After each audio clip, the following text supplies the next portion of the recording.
लोक दर्पण YouTube channel पर अभी तक आपने मेरी लिखी हुई कुछ कहानियाँ सुनी।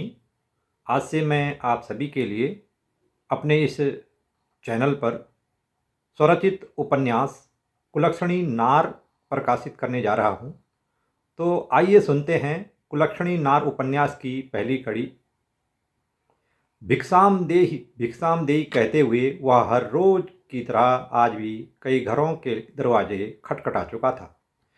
जवानी की उम्र में सुडौल शरीर पर गेरुआ जामा पहने जब से वह अपने कमरे से निकला था तब से आज 20 वर्ष का समय निकल गया। भरी जवानी में शादी के तुरंत बाद न जाने क्या सोचकर उसने एक दिन यह जामा पहना। घुंघराले काले केस अब जटाओं की शक्ल में और अधिक उलझ गए हैं। जवानी में भरे हुए गालों पर रखी फ्रेंच कट दाढ़ी अब पूरे चेहरे को ढककर नाभि तक पहुंच गई है। साधु बनने के बाद उसने कभी भी अपने गांव तो क्या अपने मूल जनपद में भी पैर न रखा। शायद उसके अतीत के संगी साथी रिश्ते नातेदार उसे पहचान न ले, इसलिए उसने ऐसा किया हो। फिर भी रोज उसके गांव में यही चर्चा रहती कि कल फला व्यक्ति ने कुबेर को उस गांव में देखा, आज उस शहर में देखा। पर हकीकत में किसने क्या देखा यह तो कुबेर को पता होगा या देखने वाले की आत्मा को। शादी के बाद घर का अकेला लड़का बैरागी हो गया तो अब उस दुखियारी के सर से दुल्हन का लिबास उतर गया। अब गांव में हर कोई उसे कलमुही डाइन, नागिन और भी न जाने क्या क्या कहते। सास ससुर भी 1 डेढ़ साल तक तो इस उम्मीद में रहे कि क्या पता एक दिन कुबेर घर लौट आएगा। लेकिन हर बीते हुए दिन के साथ जब यह उम्मीद क्षीण होती गई तो एक दिन मंजू अपने मायके चली गई।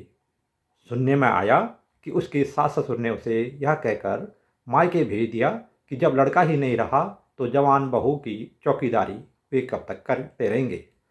दरअसल गांव के बुजुर्ग तो इस अभागन के दुख को समझते थे, लेकिन नौजवानों की नज़र हमेशा मंजू की जवानी को ही निहारती रहती थी। मंजू की शादी के साथ ही गांव की उसकी हम उम्र बहू बेटियों की गोद में जब वह छोटे छोटे बच्चे देखती तो मंजू का हृदय अंदर ही अंदर दुखी हो जाता। उसकी भी इच्छा होती कि यदि उसकी किस्मत धोखा न देती तो आज उसे भी अवश्य मातृत्व सुख प्राप्त होता। यह मंजू की ही जिद थी कि उसने कुबेर से शादी करने की हट की, वरना उसके लिए तो और भी कई अच्छे रिश्ते आ रहे थे। इसे अक्ल की कमी ही समझो या भाग्य का फैसला कि चैनपुर के स्कूल में सहायक अध्यापक आनंदमणि के साथ मंजू ने रिश्ते के लिए सिर्फ इसलिए मना कर दिया कि वह उम्र में उससे 6 साल बड़ा था। मंजू की उम्र शादी के समय 20 वर्ष थी और कुबेर की 22 वर्ष। कुल मिलाकर हुआ वही जो मंजू की नसीब में ऊपर वाले ने लिखा था। शादी के बाद कुबेर और मंजू इतने खुश थे कि कुबेर को 1 माह की छुट्टियों का पता ही नहीं चला। जब वह छुट्टियों के बाद भी 10 दिन और घर पर रुका रहा तो एक दिन बूढ़े पिता ने पूछ ही लिया, बेटा शायद तुम्हारी छुट्टियां 1 महीने की ही थी। घर गृहस्थी को चलाने के लिए काम धंधा भी देखना जरूरी होता है। समझदार के लिए इशारा काफ़ी होता है। इसलिए मंजू ने भी कुबेर को अलग से यह समझाया कि अपनी मंजू के प्यार में इतने भी मजनू न बनो कि नौकरी चाकरी ही छोड़ दो। शायद यही बात कुबेर को अखर गई।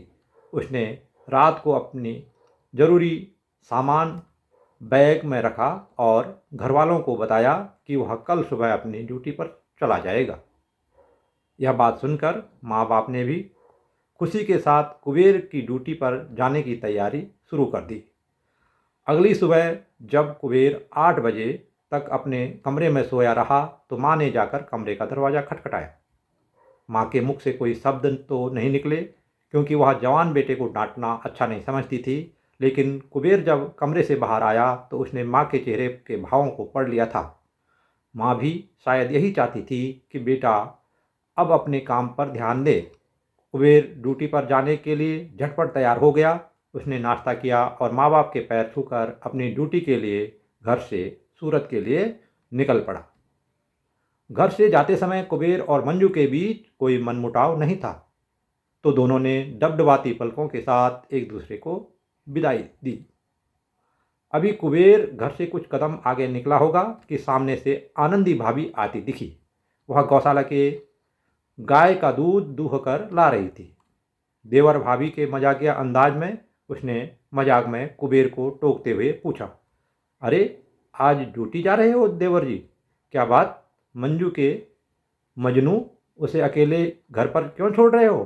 कुबेर ने झेपते हुए आनंदी भाभी से यह कहकर विदा ली कि अब आप ही मंजू का ख्याल रखना। अभी उसने इतना कहा ही था कि आनंदी भाभी के हाथ से अचानक दूध की डोलची छूट कर नीचे गिर गई। इसे तो गांव में बड़ा अपशकुन मानते हैं।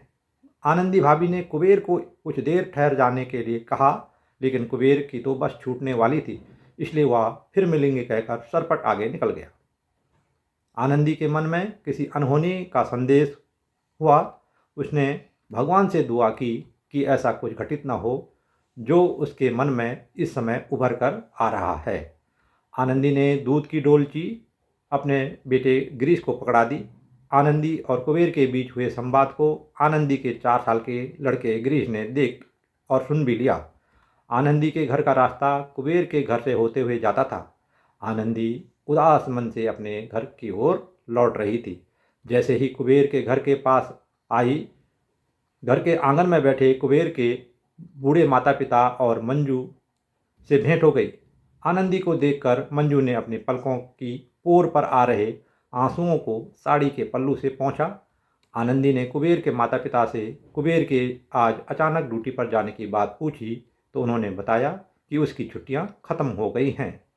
अब मंजू आनंदी के बेटे गिरीश से बात करने लगी तो उसने दूध की खाली डोलची मंजू को दिखाते हुए बता दिया कि चाचा जी से माँ बात कर रही थी तो दूध की डोलची खटाक से नीचे गिर गई। मंजू ने यह बात आनंदी से पूछी तो उसने भी सच सच बता दिया। कुबेर के बूढ़े माँ बाप ने जब यह सुना तो उनके मन में भी एक अपशकुन का संदेह व्याप्त हो गया। मंजू अब यह बात सुनकर और अधिक उदास हो गई। ये था कुलक्षणी नार उपन्यास की पहली कड़ी। आगे की कड़ियाँ देखने के लिए आप मेरे YouTube चैनल को सब्सक्राइब करते रहिए और देखते रहिए कुलक्षणी नार उपन्यास की अगली कड़ियाँ। आपका बहुत बहुत धन्यवाद। नमस्कार।